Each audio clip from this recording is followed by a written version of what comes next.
Well, hello there. How are you?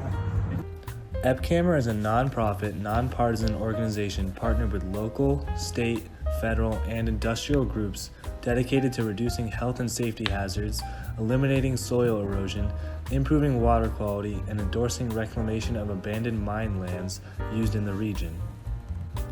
First, we learned about EPCAMER's mission to encourage the reclamation and redevelopment of land affected by past mining practices. They accomplish this by educating, encouraging, and involving the public with mine drainage and mine reclamation issues. EPCAMER owns maps that come from private collections, coal companies, and historical mines. These maps are useful in many ways, such as planning and building on the surface. The walls of the office are orange to reflect the color of the creek affected by mine drainage. EPCAMER uses the iron oxide in the water to make orange pigment. They can also process the iron oxide into chalk and ornaments. We also saw some cool dyed shirts they can make with iron oxide.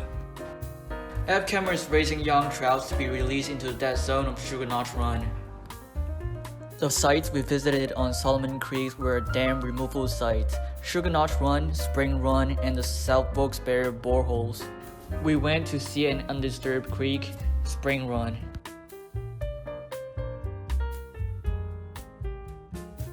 Our next stop was to the Solomon Creek Stream Restoration Site.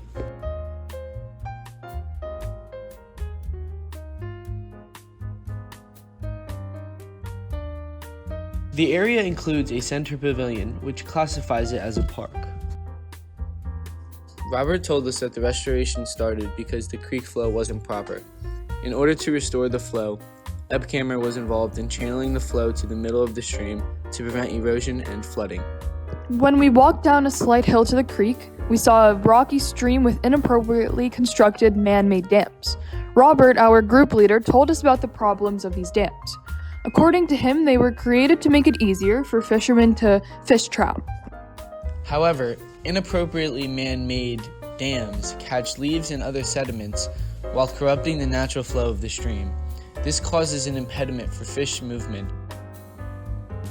Fortunately, EPCAMER constructed rock veins that are meant to direct the flow of the water in Solomon Creek to the center of the channel. EPCAMER also constructed a barrier to stop sediments from entering the stream. PA Fish and Boat Commission funded EPCAMER through mitigation funding that they received from PA Department of Transportation. EPCAMER also provided funding towards the $130,000 project, which included the expense of moving power lines and the use of large equipment. Spring Run is a tributary along Solomon Creek in Ashley, Pennsylvania. At the site near the Hampton Inn, the creek bed is not visible in the drainage basin. At this location of Spring Run, it is showing the channelization of the creek. You can see the concrete bottom and sides. In this picture is the abandoned mine land. Notice the dark rocks and soil. This area is a disturbed site, as you can see from the abandoned railroad tracks. Tires and other garbage are often discarded at the site. Around this part of the creek are both underground and surface mines, which cause the dark murky color of the water. Some of the stream is either dried up, water is underground, or the water is stagnant. The creek bed is covered by coal soil fragments. Trash backs up the stream flow, but EPCAMER is working on cleaning this pollution. For our next stop, we checked out those South Wilkes-Barre boreholes, which are located in Hanover Township. After the Knox mine disaster and the Agnes flood, the mines became permanently flooded. To ease water pollution and prevent mine water from seeping into local communities, a series of pipes were installed to gather the drainage to one principal location. The mine drainage of mine water creates visible form of pollution that is easily seen in satellite images. Solomon Creek receives several mine flows, one of the largest in the South Wilkes-Barre borehole in Hanover Township. Originally, the mine water exited through vertical pipes. One of these pipes remains.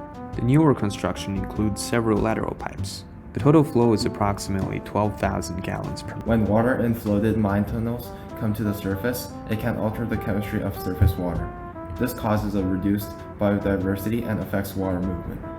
In the case of Solomon Creek, the water appears orange mainly because of the iron oxide sediments from the mines. These pollutants stain this waterway where the streams flow, and is also what the EPCAMER pigments are made from.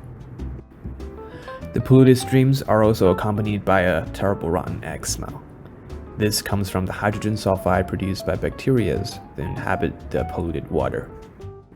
The mine water joins normal water from Solomon Creek and pollutes it. Down the stream, they would reach bottomwood outfall, which is also severely polluted. As can be seen from the photograph, the iron oxide stains everything in the surrounding area. Further down the stream, the polluted water is released into the Susquehanna River. APES is working to improve the Solomon Creek watershed.